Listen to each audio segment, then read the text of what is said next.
Bonjour, je vous retrouve pour une montre vendue par VTech. Donc elle arrive dans cet emballage un peu pompeux, hein. C'est pas super pratique, avec la montre qui est bien mise en valeur, mais qui n'est pas super facile à enlever. Et puis dessous on a ça, c'est-à-dire un câble et puis un mode d'emploi très complet, avec cet emballage encore par-dessus qui venait s'emboîter comme ça. Ouais, on aurait pu tout mettre dans un petit carton. Voilà, c'était histoire d'avoir un bel emballage. Donc la montre est ici, elle est relativement grosse, on le voit tout de suite, hein. Et voilà, on va tout de suite la montrer un peu. Donc on l'allume. Alors c'est ma fille qui m'assiste puisque c'est elle qui l'a un peu utilisé, donc il sera plus utilisé. Donc on a plusieurs écrans, hein. Hop, on va les faire défiler un peu pour montrer. Voilà, on choisit. Donc c'est plutôt sympa. Voilà, quand même de quoi faire, hein. On se limite pas à un ou deux écrans. On voit, ça défile, ça défile. On pourra en choisir beaucoup. Et on a des menus d'accès rapide. Voilà, il suffit d'aller vers le haut comme ça. Par exemple, on arrive sur le sablier ou un chronomètre. Pareil. Après, on va sur le menu Home avec le bouton qui est là. C'est lui qui va servir à tout piloter finalement, hein. Et on a accès aux différents menus. Comme on voit, on va retrouver un réveil. On revient en arrière par le bouton. On a des petites fonctions comme ça pour apprendre l'heure. Voilà. On a le chronomètre. Alors on a aussi, on peut à chaque fois changer on peut changer de fond d'écran, que ce soit sur le chronomètre ou sur les petits dessins. Voilà, on n'est pas obligé de. Voilà, on va revenir sur le chronomètre par exemple. Ouais, là on a un coureur, mais on peut mettre autre chose qu'un coureur. Voilà. On a c'est juste des petites animations comme ça. C'est toujours sympa pour les enfants, puis ils peuvent un peu changer. On a la photo. Alors la photo, plutôt pratique. On le voit que du coup le capteur est là et c'est bien fait parce que finalement quand on la met droit, hop, voilà, on peut facilement prendre en photo des personnages ou des personnes. Le capteur est assez bien fait, donc ça c'est plutôt une bonne solution. C'est intelligemment fait. On peut filmer de la même façon, hein. Bon, la qualité est évidemment pas exceptionnelle, mais il y a aussi le bouton par contre pour déclencher les photos, hein. C'est la seule fonction, ou la vidéo.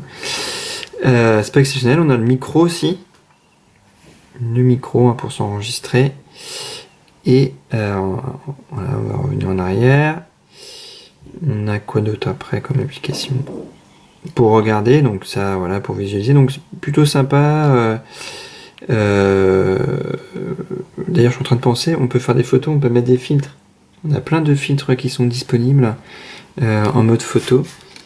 Alors, on va montrer ça. Voilà, il suffit de passer son doigt et puis on a des. Voilà. Alors ça, c'est des animations, mais on a aussi des filtres déformants, par exemple, qu'on peut. Voilà, on a des filtres bleus ou verts de couleur, et puis voilà, qui font un peu n'importe quoi. Ça fait des visages bizarres. Donc c'est sympa, du coup, les enfants s'amusent bien avec ces fonctions annexes. Voilà, on va revenir en arrière. On va faire le tour des fonctions encore. Bon, on a des petites parties vidéo, alors des jeux qui sont plus ou moins sympas. Le morpion, on peut faire plusieurs, voilà, du ski et tout. Alors ils sont pas mal, ils sont pas très durs, ils sont de niveau variable, hein. On a des 5 niveaux de difficulté dans chaque jeu, donc c'est assez rapide quand même, c'est rigolo. Puis on débloque des petites récompenses. Voilà. Ça, c'est des fonctions un peu gadget, analyse de visage. Ça prend une photo et ça donne par exemple le pouvoir comique d'un visage. Bon, c'est un peu n'importe quoi. On prend une photo, ça met 50% drôle. Voilà, on fait une analyse de doigts, une empreinte digitale. Et là ça n'a pas pris. Et voilà, on nous dit identité retrouvée. Tu es. Ah voilà, c'est bon, les Max. Des petits jeux voilà, qui sont rigolos. Et au point de vue de ces. Oui, on a fait le tour, je crois. Non, ça c'est. Ah oui, on a des fonctions de course qui ne comptent le pas ou le nombre de sauts. Alors ça marche vraiment bien. Hein. On a compté le nombre de sauts. Du coup, il y a même des petits défis par exemple pour sauter. On aura un maximum et tout. Ça encourage à faire de plus en plus de sauts. Donc là, le capteur est vraiment pertinent. Par contre, dans la fonction pas, ça compte le pas. Ça donne pas l'équivalent de kilomètres. Hein. C'est vraiment basique. Mais voilà, c'est le podomètre d'ailleurs. Hein. Voilà, c'est lui qui donne le nombre de pas. Mais pas plus quoi. C'est pas, on n'aura pas le nombre de kilomètres, on aura juste le nombre de pas. Voilà.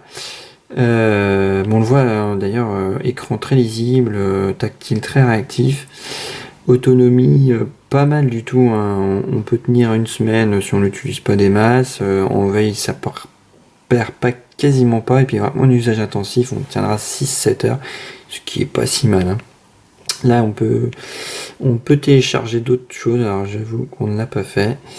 On a une fonction calculatrice qui est assez sympa. On peut mettre plus, moins, et puis voilà.